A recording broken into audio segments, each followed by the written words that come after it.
Götze pour Rudy. Ça, ils ne savent pas trop quoi faire, hein, les hommes de Louvain. C'est là, il y a une ouverture avec Thomas Müller, le centre, un ballon qui a pris la reprise, et l'ouverture du score, elle est là. Et c'est Toni Kroos qui vient ouvrir les hostilités après 24 minutes de jeu. Voilà, au moment où on disait que l'Allemagne ne savait pas trop quoi faire, Müller s'est rendu disponible côté droit. Le centre, mal négocié par la défense de Gigi Buffon. Et Toni Kroos qui permet à l'Allemagne de mener 1-0. Allez, comme ça dit face à l'Angleterre, c'est Toni Kroos qui vient décanter la situation sur une frappe lointaine. Le centre inspiré de la part de Thomas Müller pour ce 11e but en sélection pour Toni Kroos à l'occasion de son 64e match pour la nationale. Manchester, une nouvelle fois la qualité de frappe du joueur du Real Madrid pour venir faire la différence face à Gianluigi Buffon. Ouais, c'est Leonardo Bonucci qui relance mal ce ballon directement sur Toni Kroos qui avait marqué en novembre 2008 avec les espoirs allemands face à l'Italie, et dans les buts italiens il y avait Sirigu. Sirigu qui aujourd'hui sur le banc, des remplaçants dans cette année. Mattia Perin d'ailleurs, le gardien du Genoa, convoqué par l'Inter si Handanovic devait quitter les interistes à la fin. Pour la suite de la battle, la vraie battle. Allez, le bon petit crochet de la part de Drexler. Ozil. Et ça progresse bien avec Thomas Müller.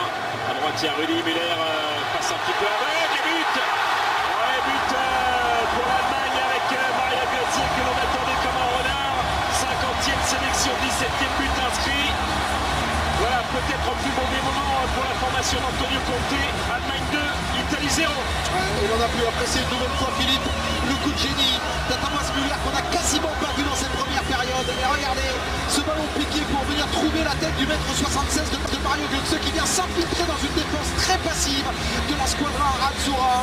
Deux passes décisives pour Thomas Müller et deux buts pour l'Allemagne, signé Toni Kroos et Mario Götze qui, dans un match extrêmement important, on le rappelle, 50e sélection, lui qui n'a quasiment pas de temps de jeu avec le Bayern Munich, et bien vient se signaler de quelle manière auprès de Joachim Löw.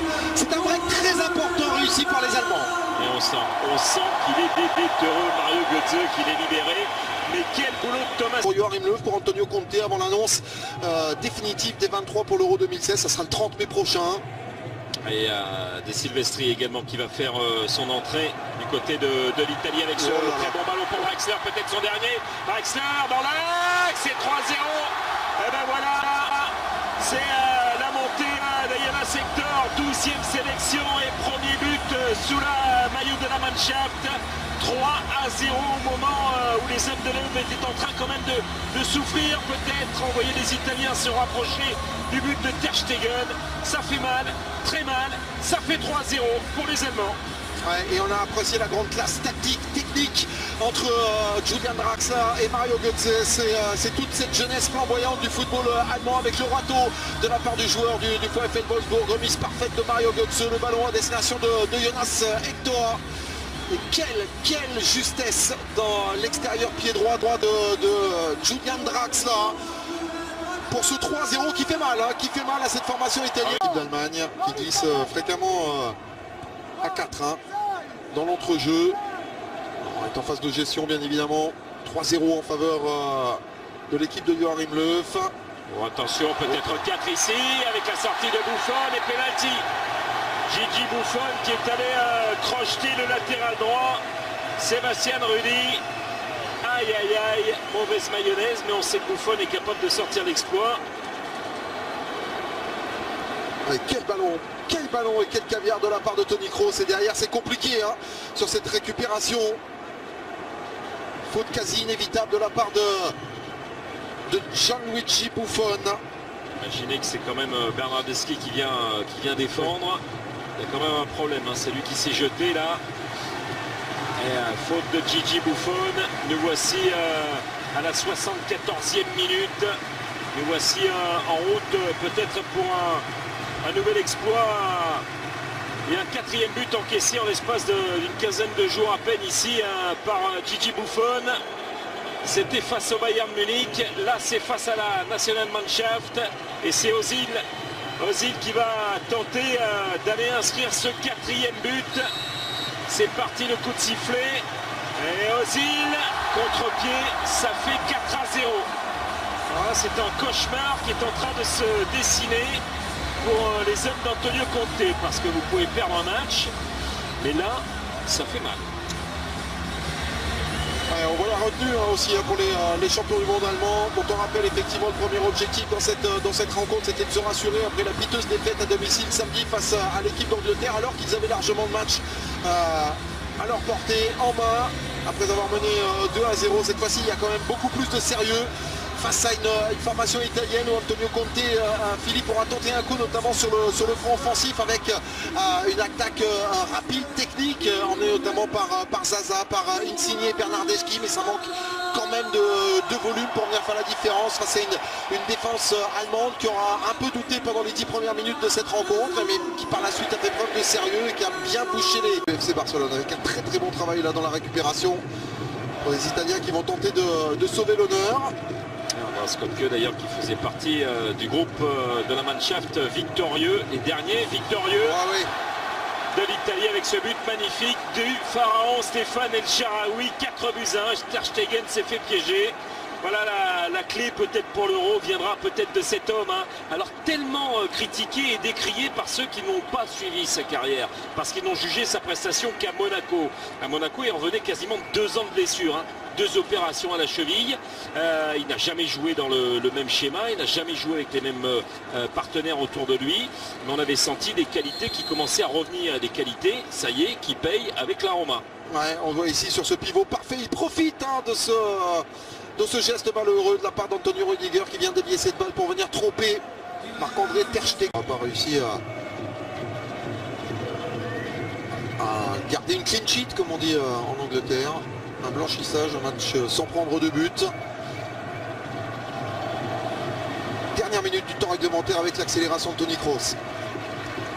Allez, on essaye de jouer et d'accélérer côté allemand jusqu'au bout à l'entame des 45 dernières secondes. Et changement, on vous parlait de la rentrée de Kramer. Eh bien, il va faire son entrée. Folland a obtenu ce corner. Et celui qui a ouvert la voie de la victoire aujourd'hui, Toni Kroos, c'est sa place. Un gros match de la part du meneur de jeu de l'équipe d'Allemagne qui une nouvelle fois a pris ses responsabilités en l'absence, on rappelle là aussi, de Bastian Schweinsteiger. C'est lui le régulateur maintenant dans l'entrejeu. 120 ballons touchés par le joueur du Real Madrid, remplacé par Christoph Kramer, joueur du Bayer Leverkusen. Une satisfaction pour le banc de l'équipe d'Allemagne. Et voici Kramer, joueur... vous en souvenez sûrement, c'était l'une des images de la finale de la Coupe du Monde avec ce choc contre Roro et ce blackout complet de celui qui jouait encore à l'époque au Borussia Mönchengladbach.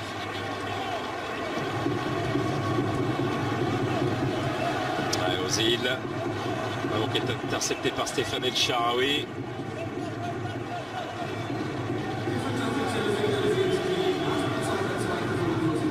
Et que retiendra, c'est l'une des questions vraisemblablement que la presse italienne va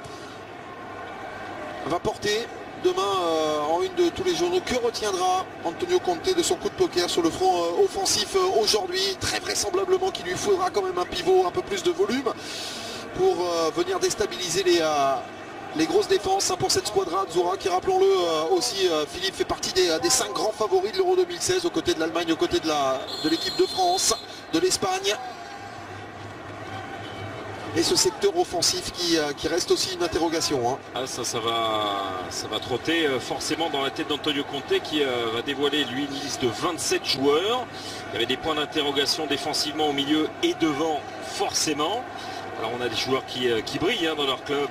On sait que Eder a marqué 12 buts sous les couleurs d'Assam depuis qu'il est arrivé au mois de janvier dernier à l'Inter. Il n'a toujours pas marqué. Il y a Pelé également avec Southampton et il y a El Shaarawy. On va voir, Insigne est là, Zaza, Bernardeschi, mais on a vu que pour l'instant ça ne prend pas forme, peut-être avec El Shaarawy ici, et Del Silvestri sur la fin, Hummels qui va dégager et qui est soutenu, Matt Hummels. Le dernier contre. Ouais, dernier contre, il peut faire mal celui-ci si les partenaires de Gigi Buffon ne se repassent pas derrière avec Ozil. Chan. Inter, et Royce Ozil, voilà, ou à 2. Özil. Le public qui demande ce dernier but. Pourquoi pas. Le public d'Allianz Arena parti